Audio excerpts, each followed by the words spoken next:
آج دکاندار نماز کے لیے کیوں نہیں آتا؟ آذان اس کے کانوں تک ٹکراتی ہے، اللہ اکبر اللہ اکبر، نماز کے لیے نہیں آتا۔ مؤذن یہ بتاتا ہے کہ تیری دکان، تیرے کاروبار، تیری معیشت و معاشرت سے اللہ بڑا ہے، یہ سب کچھ چھوٹا ہے، اس کو چھوڑ دے، اللہ کے گھر کی طرف چلا آ، اللہ کی عبادت، رب کی بندگی کی طرف چلا آ۔ مگر انسان، اس کی کیا حالت و کیفیت ہے، وہ اس کو نہیں چھوڑتا، دکان کو نہیں چھوڑتا۔ کیوں؟ یہ 5 گاہک جو کھڑے ہوئے ہیں، کہیں یہ چلے گئے تو میرا کیا بنے گا؟ اللہ کیا فرماتے ہیں؟ میرے لیے تو بندگی کر، نماز ادا کر، نحن نرزقک، ہم آپ کو رزق سے مالا مال کر دیں گے، روزی وافر دے دیں گے۔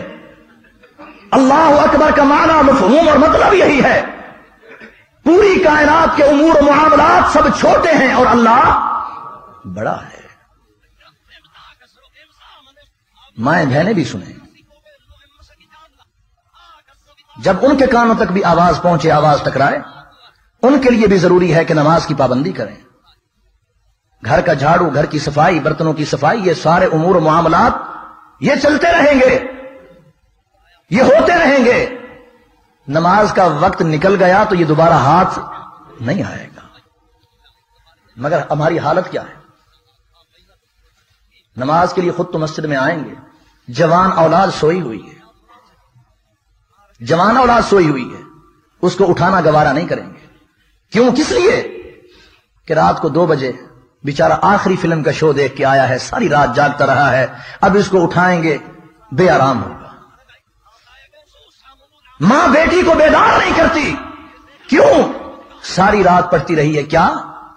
ڈائجسٹ، ناول، ساری رات فلمیں دیکھی، کیبل نیٹ ورک پہ وقت کو برباد کر دیا، ساری رات جاگ جاگ کے۔ اب نماز فجر کا وقت ہے، باپ بیٹے کو، ماں بیٹی کو بیدار نہیں کر رہے، کیوں؟ بے آرام نہ ہو جائیں۔ کیا اس دن کی بے آرامیوں سے بھی یہ بڑی بے آرامی ہے؟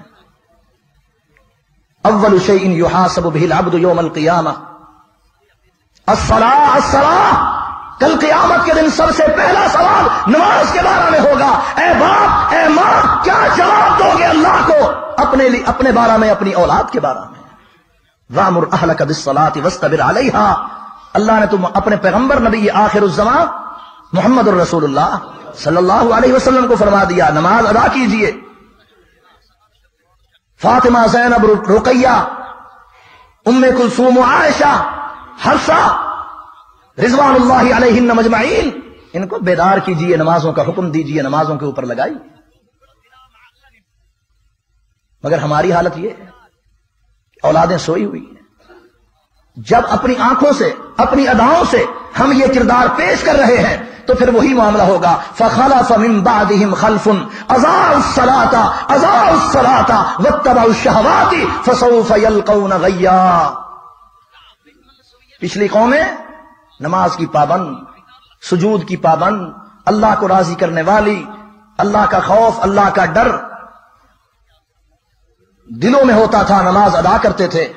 مگر ان کے بعد آنے والے فخلف من بعدهم خلف، جو ان کے بعد آئے، اضاعوا الصلاۃ، نماز کو انہوں نے ضائع کر دیا، واتبعوا الشہوات، خواہشات نفس کے پیچھے چل پڑے، شیطان کی اتباع کی، شیطان کی پیروی کی، شیطان کے خطوات پر اور اس کے اقدام پر چلتے چلے گئے، اپنے آپ کو تباہ و برباد کر کے رکھ دیا، اپنی معیشت کو تباہ کر لیا، اپنے آپ کو تباہی میں مبتلا کر کے انہوں نے رکھ دیا۔ یہی حال و حشر ہماری اولادوں کا ہوگا۔